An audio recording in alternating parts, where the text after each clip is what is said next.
নমস্কার বন্ধুরা, আপনারা দেখছেন অনি ব্লগ অফিসিয়াল চ্যানেলে। আজকে বৈশাখ মাসের 2 তারিখে আমরা ছোট করে ভিত পুজোটা করে নিলাম। ভিত পুজো করার জন্য সকাল থেকেই আমি আর আমার বর উঠে সমস্ত কিছু গুছিয়ে নিচ্ছিলাম। পুরোহিত আসার আগে আমরা গুছিয়ে নিচ্ছিলাম।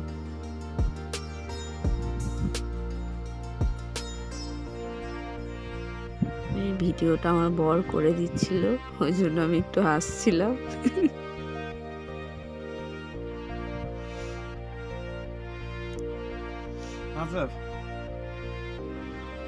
ফলগুলো আমি কেটে নিচ্ছিলাম।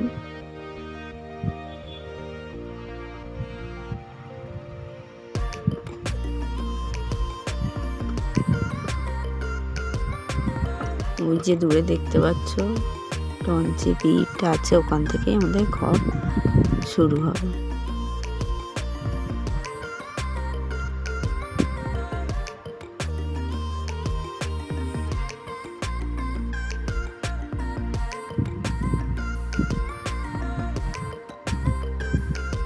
আর এগুলো যেটা দেখতে পাচ্ছ কলা, দুধ, তারপর আরো একটা যে ডালা গুছিয়েছি আমি, এই যে ডালাটা দেখছো এটা আমার মনসা থান আছে, ওখানে আগে পুজোটা দিয়ে আসবো। দিয়ে এসেই তারপরে আমাদের ভিত পুজোটা শুরু করব। আর এখানে আমি তারপরে একটু শাড়ি পরে নিয়েছিলাম, নিয়ে বসেছি। আমার বর একটু ভিডিও করে নিল। আমি তো বিরক্ত হয়ে যাচ্ছিলাম, সকাল থেকে কিছু খাওয়া ছিল না, সেই জন্য। তারপর পুরোহিত আসলো, এসে পুজো টুজো হয়ে গেছিলো। পুজোর সময় আর ভিডিও করা হয়নি। করে নিয়ে এবার ঠাকুরমশাই যা বলছেন সেগুলোই আমরা শুনছিলাম, যে ওগুলো গুছিয়ে রাখতে বলছিলেন, আর ওগুলো উনি গুছিয়েই দিচ্ছিলেন।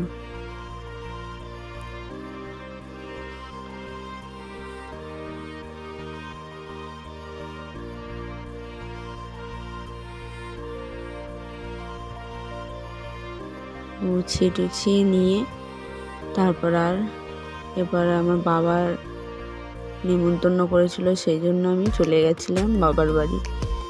গিয়ে ওখানে দুপুরের খাওয়া দাওয়াটা সারলাম।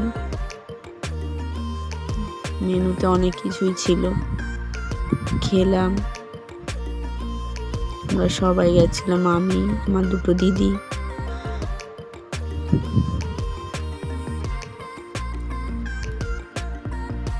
আর ওটা খাসির মাংস, ডাল, বাটা মাছ ভাজা, চিংড়ি মাছ ভাজা, এটা পালং শাকের চচ্চড়ি, আর ভেটকি মাছের ঝাল।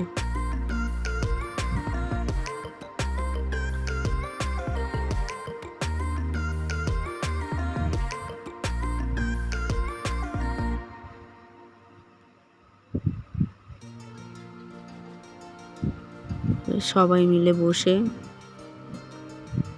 গল্প করতে করতে খেয়ে নিলাম একসাথে। খেয়ে নিয়ে বিকেলবেলা জেঠিমাদের একটা নোড় গাছ ছিল, সেই নোড় গাছে নোড় পাড়তে গেছিলাম। বাড়ির ধারেই গাছটা ছিল, আমি আর আমার দিদির ছেলে গেছিলাম। গিয়ে নোড় গাছটা এত নোড় হয়েছে যে নোড়েতে গাছ ঢাকা পড়ে যাচ্ছে।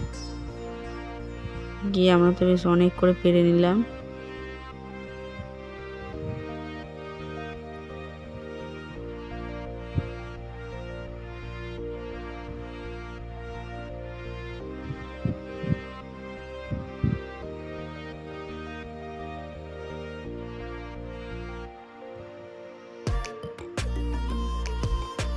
টক টক বেশ ভালোই খেতে লাগে। কার কার এরকম পছন্দ হয় এই ফলটা, কে কে খেয়েছো বলো, কমেন্ট করো।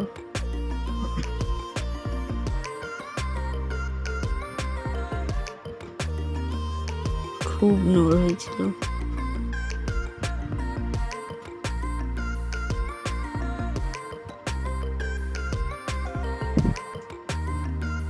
তারপর নোড়গুলো বাড়িতে নিয়ে আসলাম, নিয়ে এসে ভালো করে ধুয়ে নিলাম। নিয়ে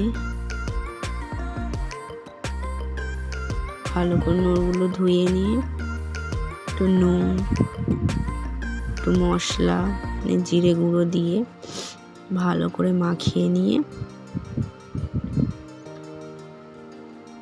সবাই মিলে খাচ্ছিলাম।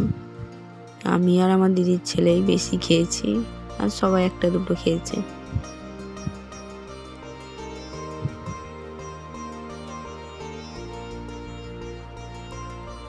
এত টক খাচ্ছিলাম দেখে আমার মা তো লাস্টে থালাটা কেড়েই নিয়েছিল, আর খেতেই দিচ্ছিল না।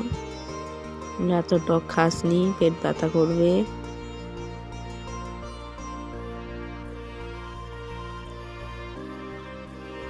সবাই মিলে বসে বসে নোড় খাওয়া হচ্ছিল, গল্প, হাসি, মজা দিয়েই দিনটা কাটলো।